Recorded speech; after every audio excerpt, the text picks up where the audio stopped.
The message arrived on a Tuesday morning. It came not through radio waves or satellites, but through a small silver sphere that appeared in the sky above Seoul. The sphere floated down slowly and landed in the middle of the Blue House lawn. When the security teams approached it, the sphere opened like a flower and released a single sheet of metal with words burned into its surface. The words were in Korean, perfect Korean. Earth is invited to speak. Send one representative, coordinates attached. Park read the message 7 times. He was 53 years old, a career diplomat who had spent 30 years talking to difficult people. He had negotiated with dictators. He had calmed angry generals. He had once talked a terrorist into releasing hostages using nothing but patience and green tea. But this was different. This was not human. The United Nations held an emergency meeting. Every country wanted to send their own representative. America wanted to send a general. Russia wanted to send a scientist. China wanted to send a politician. They argued for 3 days while the coordinates in the message slowly changed, as if counting down. On the 4th day, Park stood up and said, "I will go." The room went quiet. People looked at him. He was not famous. He was not powerful. He was just a Korean man in a simple suit who had spent his life listening more than talking. "Why you?" the American general asked. Smiled softly, "Because I am not afraid to be small." No one understood what he meant, but no one had a better answer, so they agreed. The ship came for him 1 week later. It was not silver like in the movies.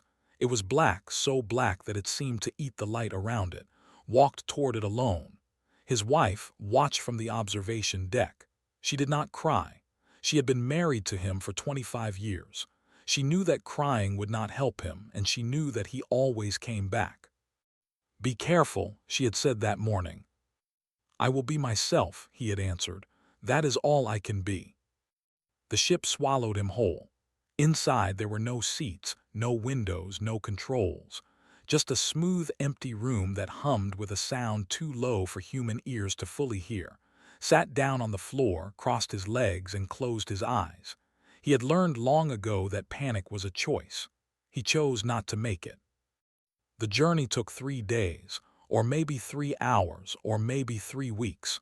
Time felt strange inside the black ship. Did not eat or drink, but he did not feel hungry or thirsty. He simply waited. When the ship finally opened, he stepped out into light so bright it hurt his eyes. He was standing on a platform made of something that looked like glass but felt like stone.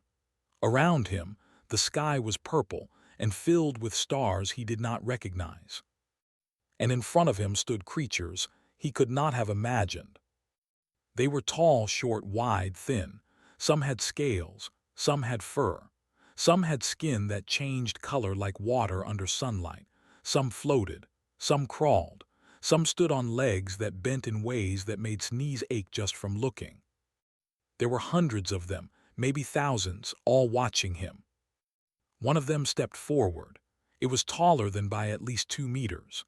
Its skin was and rough like old stone. Its eyes were small and red, and they looked at the way a person might look at an insect. "You are the human," it said. Its voice was deep and seemed to come from everywhere at once. Bowed slightly, "I am Park, representative of Earth." The creature made a sound. It might have been a laugh. Around them, other aliens made similar sounds. The whole platform seemed to shake with their amusement. "One human," the creature said. They sent one human, a small, soft thing with no claws, no armor, no weapons. This is what Earth offers to the Galactic Council. Did not react. His face stayed calm. His hands stayed still at his sides. "I am what Earth sent," he said simply. "I am enough." More laughter. The sound of it echoed across the platform and into the purple sky, stood in the middle of it all and waited. He had been laughed at before, by presidents, by warlords, by men who thought their power made them gods. He had learned that laughter always ended. Patience did not. A smaller creature approached him. This one was blue and had too many arms. It held a device that looked like a tablet made of light. "Human," it said, its voice high and sharp, "you will be assigned quarters. The talks begin in 12 cycles. Do you understand time?" "I understand waiting," said. The blue creature paused. Something flickered in its many eyes. Then it turned and gestured for him to follow. As walked through the crowd of aliens, he felt their stares. Some looked at him with disgust. Some looked at him with curiosity. Most looked at him with something close to pity. Poor little human, their looks seemed to say. So far from home, so alone, so weak. Kept walking. His footsteps were quiet on the glass stone floor. His back was straight. His face was peaceful. He thought of his wife. He thought of his daughter, Lee, who was probably watching the news right now, hopping for any word about her father. He thought of his son, Park, who had hugged him so tightly before he left that could still feel the pressure against his ribs. He thought of Earth, small blue Earth floating in the darkness, filled with 7 billion people who had no idea what was waiting for them in the stars. And he thought of what the creature had said, small, soft, no claws, no armor, no weapons. The alien was right about all of it. Humans were small. Humans were soft. Humans had no natural weapons. But the alien did not know what knew. It did not know what humans could do with their small, soft, weaponless bodies. It did not know about the wars, the plagues, the disasters that humans had survived. It did not know about the ice ages and the famines and the fires. It did not know that humans were the most dangerous thing their planet had ever created. And was not going to tell them, not yet. He smiled to himself as he followed the blue creature into the station. Let them laugh, he thought. Let them think we are weak. They would learn. They would all learn. The quarters they gave were small. Not small like a prison cell, but small like an afterthought. The room had a bed that was too short, a window that showed only a wall, and a door that made no sound when it opened or closed. Did not complain. He had slept in worse places. During his early years as a diplomat, he had once spent 2 weeks in a tent in the desert, negotiating water rights between 2 villages that had been fighting for generations. The tent had been hot, filled with sand, and surrounded by men with guns. This room was quiet, this room was clean, this room was luxury. He spent the 12 cycles preparing. He had brought nothing with him except his suit, a small notebook, and a pen. He wrote in the notebook every night, not plans or strategies, but memories. He wrote about his wife's cooking. He wrote about his daughter's laugh. He wrote about the way his son used to fall asleep on his shoulder during long car rides. If he was going to die here, he wanted his last thoughts to be of them. When the time came, a guard appeared at his door. The guard was tall and covered in something that looked like black metal. It had no face that could see, just a smooth surface that reflected his own image back at him. "Human," the guard said, "the council waits." Closed his notebook, put on his jacket, and followed. The council chamber was enormous. It was a great circular room with a domed ceiling that showed the stars outside. In the center of the room was a raised platform, and around that platform were seats arranged in rings, rising up like the inside of a bowl.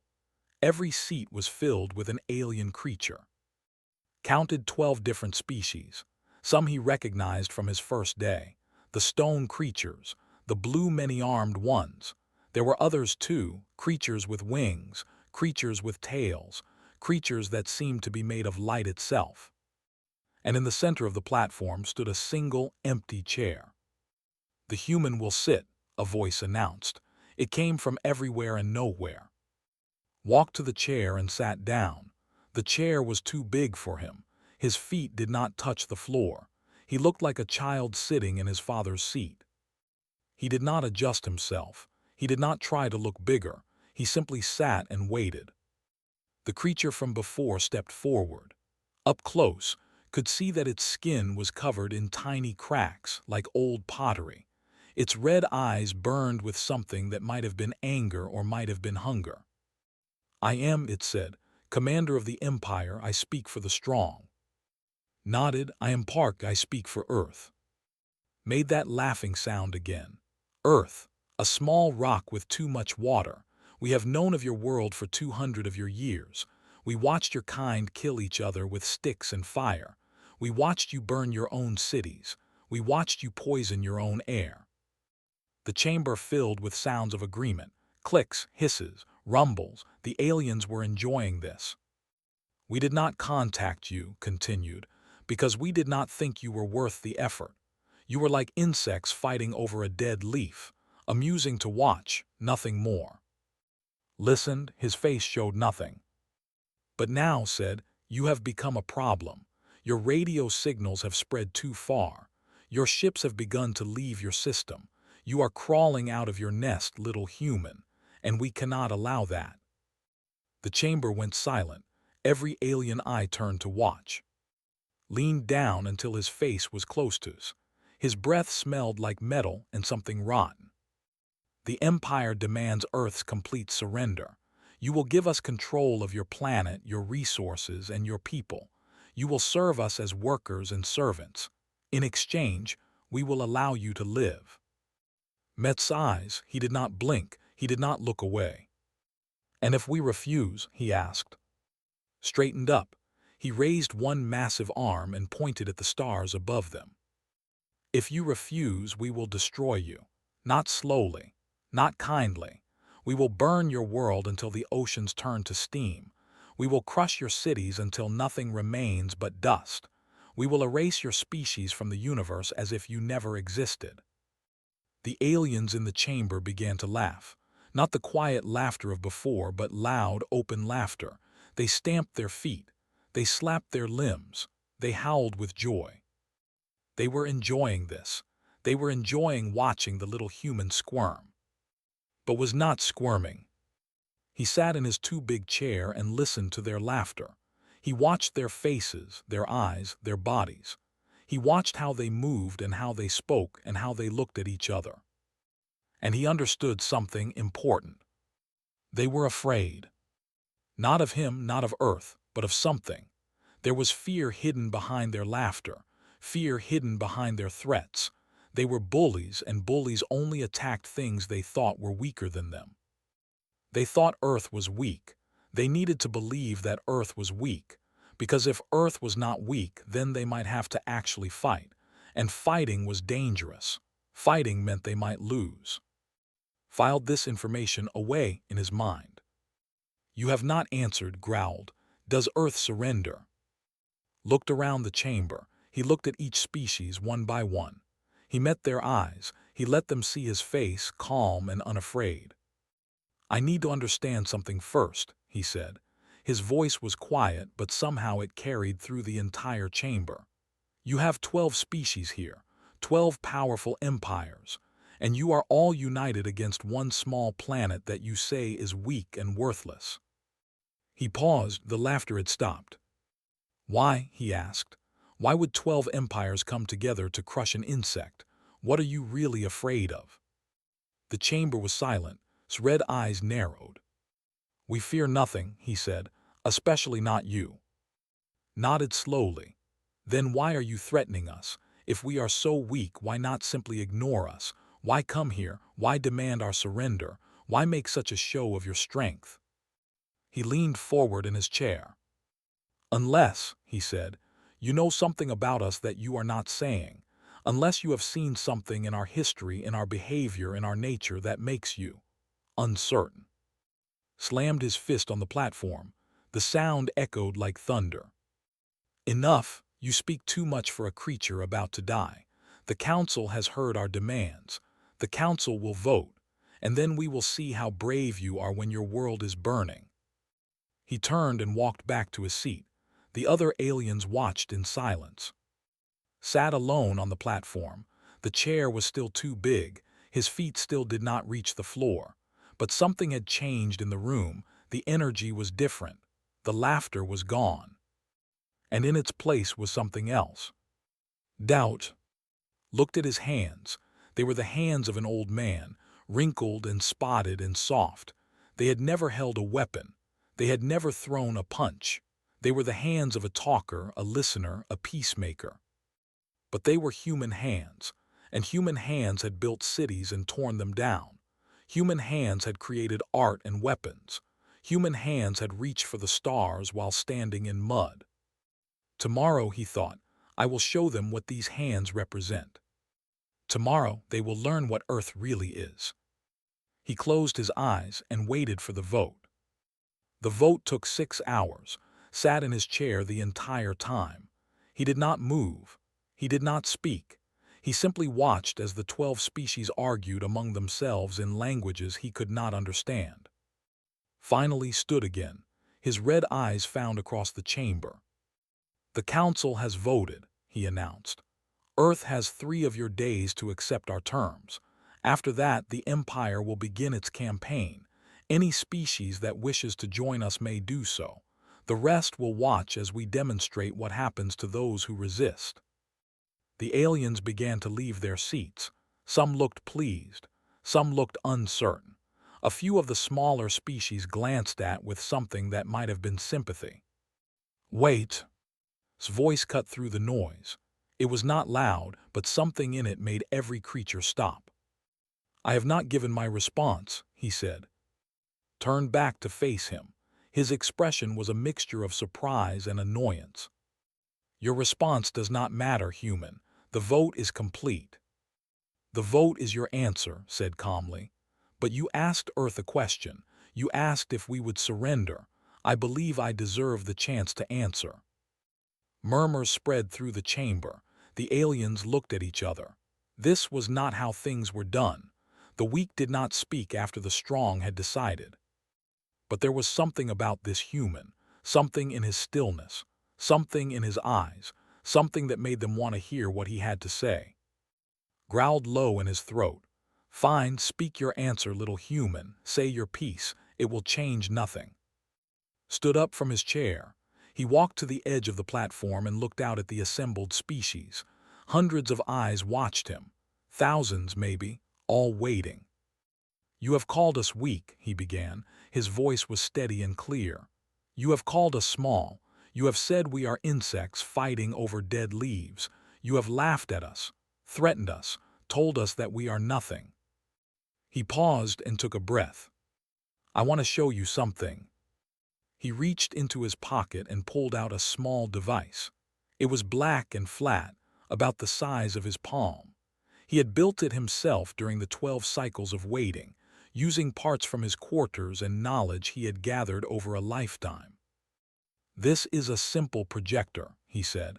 It contains records from Earth, things we have documented over our history. I would like the council to see them.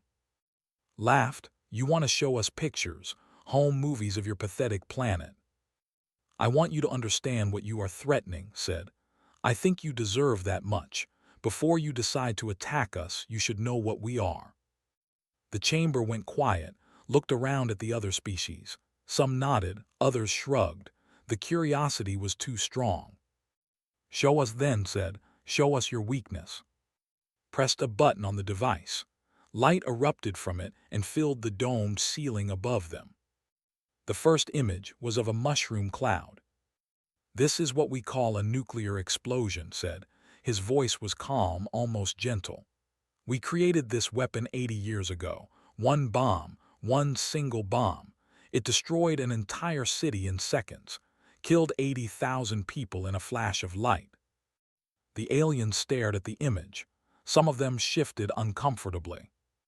We did not stop there, continued. We built more, bigger ones. We built enough to destroy our own world many times over, and then we pointed them at each other. The image changed. Maps appeared showing missiles aimed at cities. Countries colored in red and blue, locked in eternal standoff. For decades we lived like this, knowing that at any moment everything could end, knowing that our own weapons could erase us from existence. His eyes narrowed. You threaten yourselves with extinction. This is madness. Yes, agreed. It is, but we survived. We are still here. The image changed again. This time it showed a hospital, rows of beds filled with people covered in sores. doctors in old-fashioned clothes moving between them. This is a disease called smallpox. It killed 300 million of us in just 1 century. Our bodies are soft, as you said.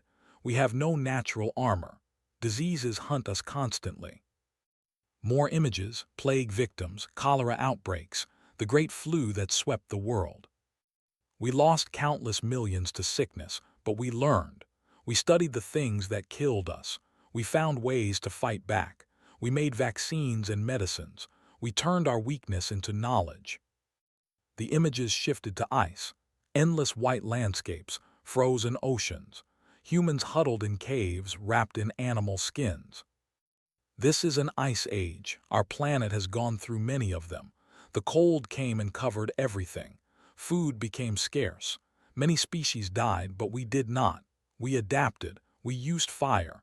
We made clothes from the skins of animals we killed. We survived. Looked around the chamber. The aliens were silent now. No more laughter, no more jokes. "You want to know what humans are?" he asked. "We are survivors. Everything on our planet has tried to kill us. The weather, the diseases, the animals.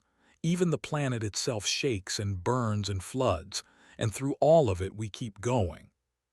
The image changed one more time. This one showed a human standing on the moon, a small figure in a white suit, surrounded by nothing but dust and darkness and stars. "This is one of us standing on our moon. We had no wings to fly there, no natural ability to survive in space, so we built machines to carry us.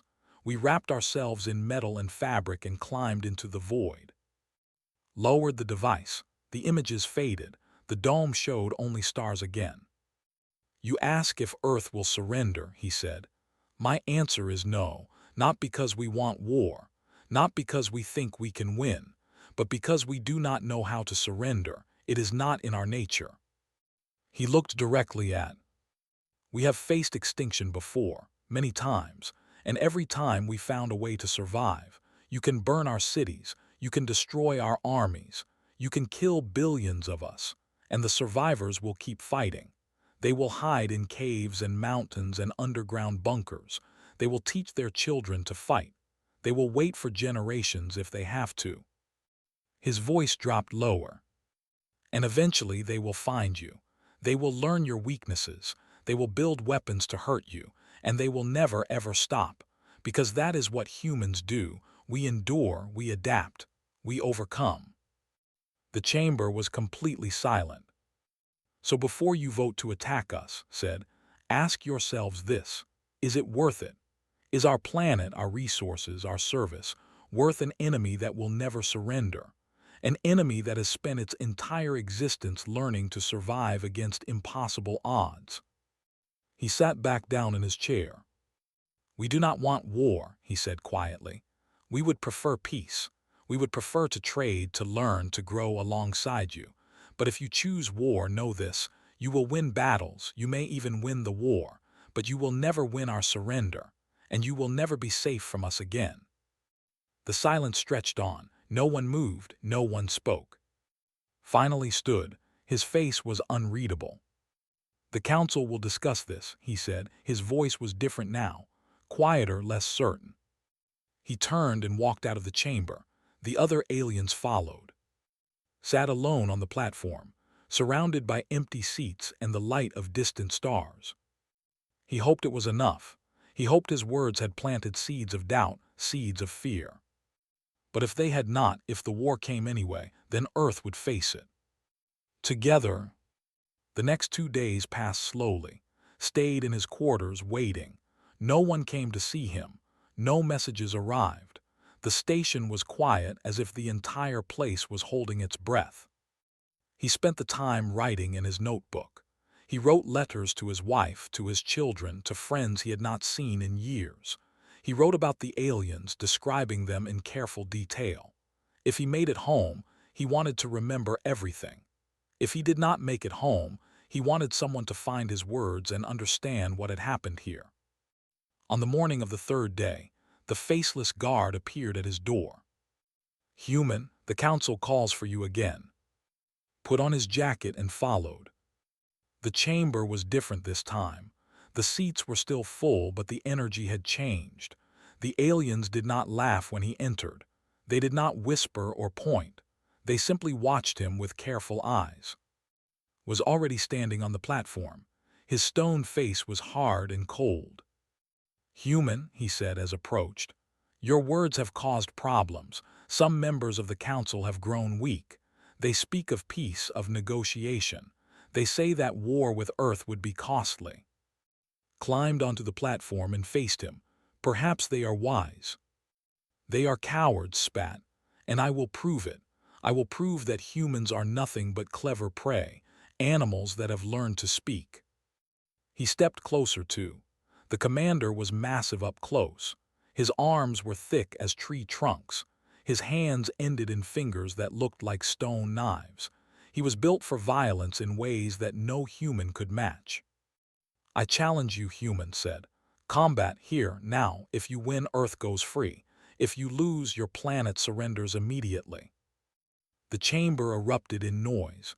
Some aliens shouted approval, others shouted in protest. The smaller species looked terrified. This was not how diplomacy worked. This was murder dressed up as ceremony. Looked at, the alien was twice his size, stronger, faster, covered in natural armor. A creature built for war facing a creature built for endurance. "I accept," said. The noise stopped. Every eye in the chamber locked onto him.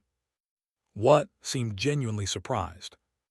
"I accept your challenge," repeated calmly, "but I have conditions." Laughed, but it was a nervous sound.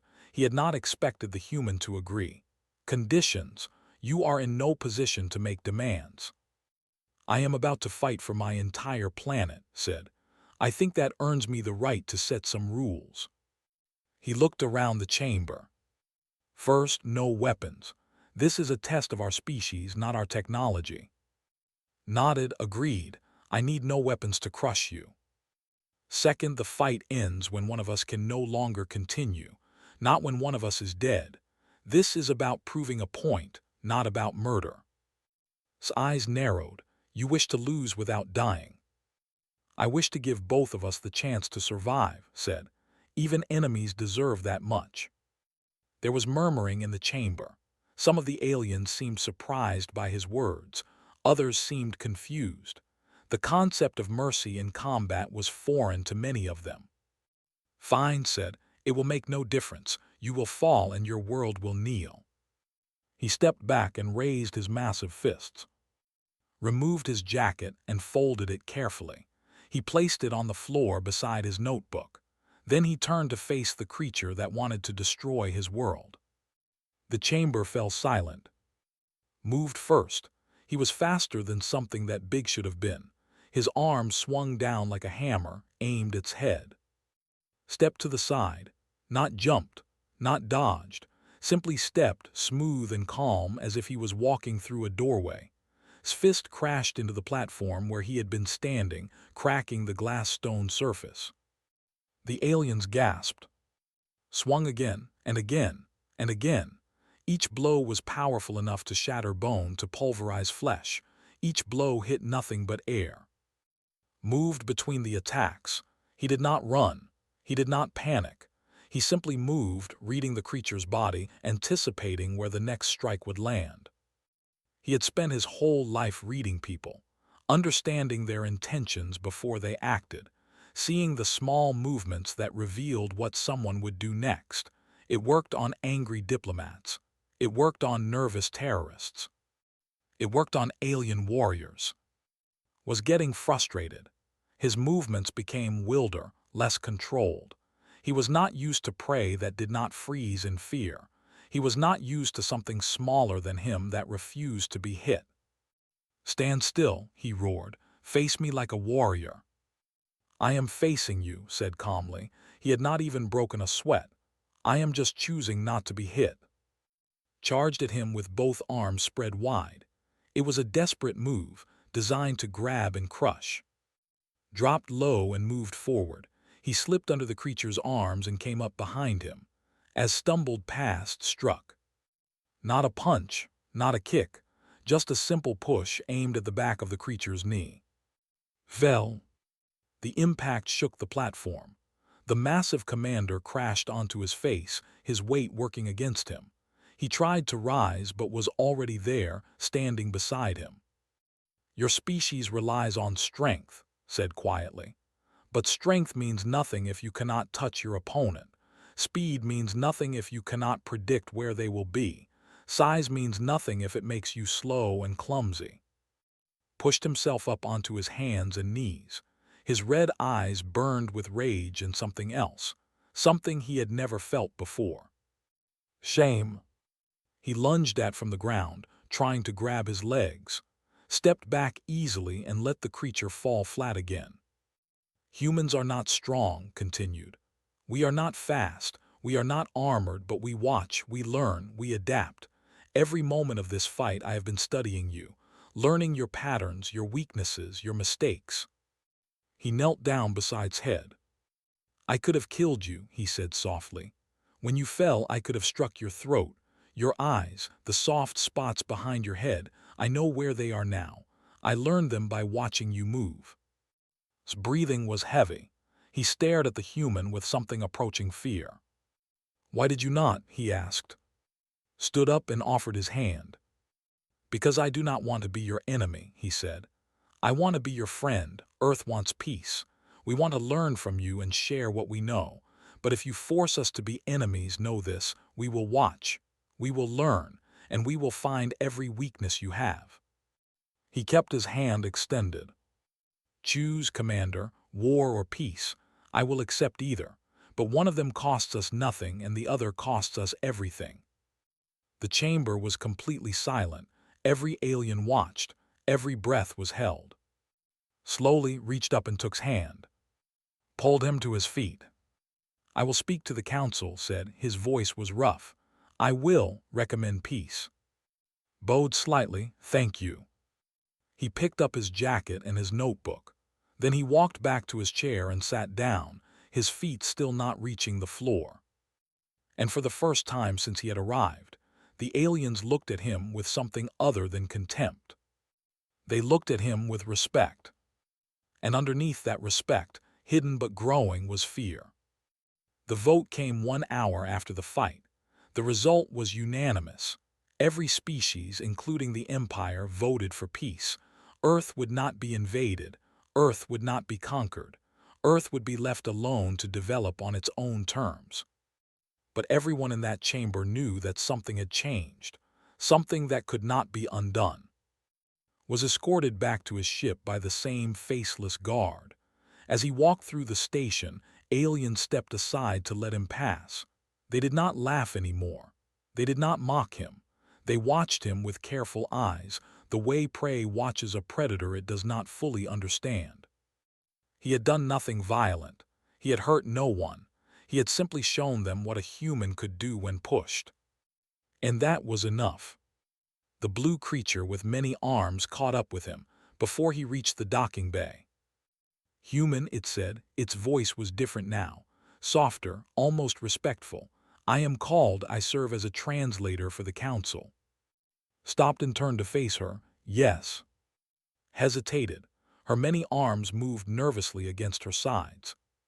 "I wanted to say, I have studied many species, hundreds of them. I have seen warriors and builders and destroyers. I have seen empires rise and fall. But I have never seen anything like what you did today." Smiled gently. "What did I do? I talked, I showed pictures, I dodged a few punches." "You changed everything," said. "Before you came, the Empire was going to destroy your world. They had ships ready, weapons charged. They thought it would be easy, a quick victory against a weak species." She leaned closer. "Now they are afraid. All of them are afraid. Not because of what you did, but because of what you might do. They look at your history and they see a species that never stops fighting. That turns every defeat into a lesson. That comes back stronger every time it is knocked down." Nodded slowly. "That is what we are." "That is what terrifies them," said. "They have encountered aggressive species before, species that fight and die, species that surrender, species that can be predicted. But you are not predictable. You smiled at while he tried to kill you. You helped him up after you won. You offered peace after you proved you could find his weakness." She shook her head, her body rippling with something like wonder. "They do not know what to do with a species like that. They do not know if you are kind or cruel, peaceful or violent, weak or strong. And that uncertainty is more frightening than any army." Thought about her words. He thought about his wife waiting at home, his children, his country, his world. "We are all of those things," he said finally. "Kind and cruel, peaceful and violent, weak and strong. We are everything because we have had to be everything to survive." He started walking again. "Tell them this," he said over his shoulder. "Tell all of them, Earth does not want war. We do not want enemies. We want friends. We want partners. We want to explore the stars together and learn all the things we do not know."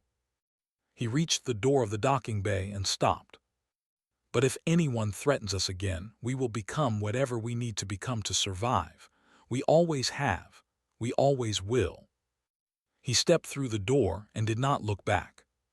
The journey home took 3 days again, or 3 hours, or 3 weeks, could not tell. But this time he did not close his eyes and meditate. He stood at the wall of the black ship and somehow knew that it would show him what he wanted to see. And it did. He watched the stars. He watched the galaxies. He watched the vast darkness of space that went on forever and ever, filled with things he could not imagine. And he smiled. Because somewhere in all that darkness, there was a small blue planet. A planet filled with billions of people who had no idea how close they had come to extinction. A planet that had been saved, not by weapons or armies or technology, but by one old man who knew how to listen and wait and speak at the right moment. The ship arrived on Earth on a Tuesday morning. It appeared above Seoul, just as it had when it left, walked down a ramp of light and stepped onto the lawn of the blue house, where hundreds of people were waiting. His wife was there, ran to him and held him so tight that he could barely breathe. She was crying. He had never seen her cry before. "I knew you would come back," she whispered. "I knew it." "I always come back," he said. "That is what I do." His children were there too. His daughter hugged him and did not let go. His son stood beside him with tears in his eyes, trying to look brave and failing completely. The media asked him questions. Politicians shook his hand. Scientists wanted to examine him. Military officers wanted to debrief him. Answered none of them, not that day. Instead, he went home with his family. He ate his wife's cooking. He listened to his daughter talk about school. He watched his son play video games. He sat in his garden and felt the sun on his face and smelled the flowers that had planted years ago. He was home. Later, the news spread across the galaxy. The human had returned. Earth had not surrendered. The Empire had backed down. And with that news came a new emotion that rippled through the stars. Fear. Not fear of human weapons, not fear of human ships, not fear of human technology. Fear of the unknown. Fear of a species that could not be predicted, that would not surrender, that learned from every defeat and came back stronger. Fear of a single old man who had walked into a room full of monsters and walked out with a peace treaty. If that was their diplomat, the aliens wondered, what were their soldiers? If that was the weakest among them, what were the strong? They did not know, and that uncertainty was the most dangerous thing of all. In the months that followed, ships came to Earth. Not warships, but trading ships, science ships, diplomatic ships. Species that had once laughed at humanity now came with gifts and offers of friendship. They wanted to understand these strange creatures. They wanted to be on the right side when the humans finally revealed what they truly were. Watched it all from his garden. He was officially retired now, though government still called him for advice. He gave it when he could. His wife sat beside him one evening, as the sun set and painted the sky in shades of orange and gold. Do you think they will ever stop being afraid of us? She asked. Thought about it for a long moment. I hope not, he said finally. Looked at him with surprise. Why? He smiled, the same gentle smile he had given to in that chamber among the stars. Because fear keeps them polite, and polite neighbors are much better than dead ones. She laughed. After a moment he laughed too. Above them the stars came out one by one, billions of them, trillions, each one a sun with its own worlds, its own species, its own stories. And every one of them now knew the name of Earth, the small planet that had sent one man into the darkness, the planet that the universe had learned to fear.